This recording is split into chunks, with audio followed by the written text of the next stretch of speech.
hello then. You just caught me in the middle of practicing for Hell's Kitchen. You know, the new season's coming up soon, and I figure I'm a shoe-in.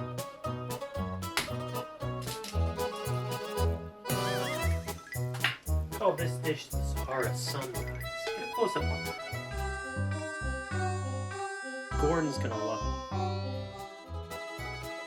But you know, I'm really good at cooking, so I don't even need to practice this.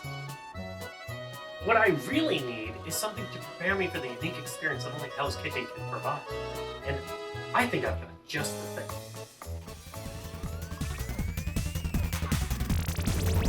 Link! Start!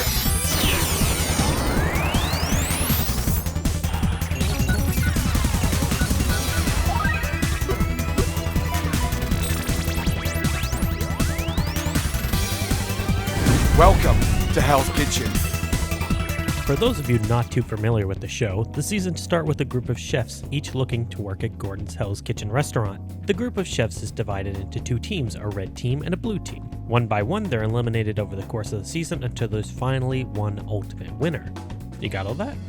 Good. What does that have to do with the game? Absolutely fucking nothing.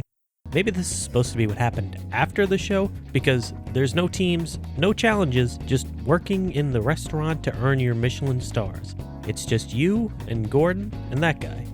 You spend your days doing dinner service after dinner service, only to have to come in on your one day off to do red versus blue cooking challenges by yourself. Weirdly, they kept this part in from the show, but you just do the cooking for both teams. So it's not really even a competition. I think Gordon just needed lunch. I guess they forgot the mini game where he makes you wash his car too. And the one where you suck his dick. I like Gordon in this game. All he does is yell at you, but it makes for a surprisingly compelling feature. People are getting impatient. Maybe I'm a masochist, but I wish he yelled at me more. This is the best part of the game, and if I may be so bold, I believe literally every game would be better with Gordon Ramsay yelling at you. Every single one. I need you to really, seriously up your game. You donkey! Finally, some good fucking food. That's the only thing this game has going for it, though. It's so bland. There's no seasoning. It's undercooked. Have these developers ever heard of fucking salt? The game splits you between making dishes and serving customers in the dining room. It's a fine concept with poor execution. You make the dishes by pressing the ingredients to prep them and then just add them to whatever pot or pan needs it. You can't even add the wrong ingredients, so the only thing you really need to manage is the timing of when you fire the dishes. Morning food prep? Who needs it? I'ma just spin this watermelon, bell peppers, tomato, carrots, grapes, banana, and a head of lettuce around in the air for a few seconds until it turns into colored confetti that sounds like Captain Crunch. The most annoying part of this game is how it adds difficulty.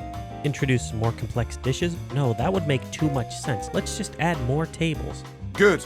At the beginning, the game only has you make entrees, and that's actually okay. The game takes place over 5 weeks, and the first week is actually kind of fun. The concept is still novel, and the levels go quick. Each one takes maybe 3 minutes. But then the game adds bigger tables, from 2 customers up to 4, which means more dishes. It adds more tables, from 3 up to 6, and then it adds more courses, starters and desserts, as well as more ingredients and more ways to cook. Does any of this make the game harder? No, but it does make the game take way longer. By week 3, all the levels start taking 10 plus minutes, and this is where the game really goes to shit. The game doesn't have enough depth to keep this going, and all the days feel the same because the meals are all randomly generated, meaning no day has a specific theme or challenge to it, so they all blend together.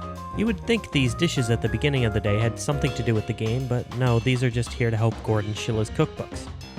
You can actually make these dishes, which is kind of neat. They're in the game under the recipes tab, though I imagine it would be annoying to have to run back and forth between your TV and the kitchen, so it's a bit stupid. I mean, unless you want to write all this shit down, and some of them are like a goddamn novel. What even is this one? It looks like a fucking headstone. But I guess we could try making at least one recipe. Sugar. Flour. Eggs. You've got every right to look down. Yes, chef! Sorry, chef! Well, enough of that. One thing I don't really get is the different types of customers. Certain customers will be less patient than others or have higher standards, but I don't understand how that's supposed to affect the game. It's weird because you have this little trash can down here, but there's no way to actually take dishes off the heat early or throw a bad dish away. So I don't even understand how you're really supposed to adjust for different customers. It'd be one thing if these were features implemented in the game and you could say to yourself, well, I made that dish poorly, I'm gonna just throw it away and do it again. But you can't really do that. The only thing you can do is make the dishes the same every time. So I don't understand what this mechanic is even supposed to do. There's really no way to adjust for different types of customers. And even if you could, why would you? Like, am I really supposed to look at a low-class customer and say, fuck that guy, he's poor, I'm gonna make his dish shit on purpose. I'm gonna put my dong in a hot dog roll and I'm gonna say, eat my hot dong, you low-class fuck! Honestly, that's pretty much the whole game. There isn't really much meat on these bones. I feel a bit bad about how shit it is, so here's a numbered list of how I would have improved it. Number 1. Make the game actually like the show. At the beginning, create a character, then have, say, 25 levels where you actually compete in Hell's Kitchen, eventually winning the whole thing. Number 2. Make the cooking more complex. As it is now, it's just about timing and coordinating your ingredients, but there's barely any depth. Number 3. Make actual challenges to make the days feel more distinct, like today is fish day and all the dishes use fish. Number 4. Make the courses feel distinct. The starter phase should be simple dishes that cook quickly, while the entrees should be more complex. Also, the dessert phase should just have completely different ingredients. Like, what fucking dessert uses red meat, fish, and veggies? Number 5.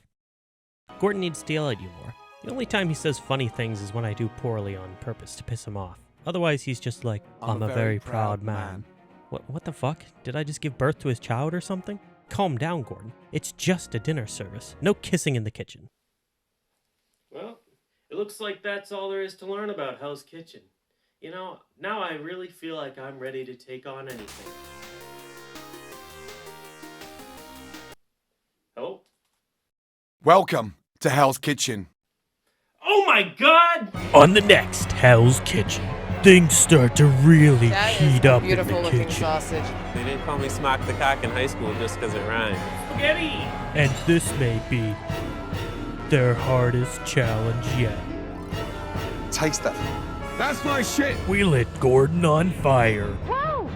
Help me! Find out on the next medically intensive episode of Hell's Kitchen. Call this dish the Sahara Sunset. Get a close-up on that. Damn, that's good. Gordon's gonna love that shit.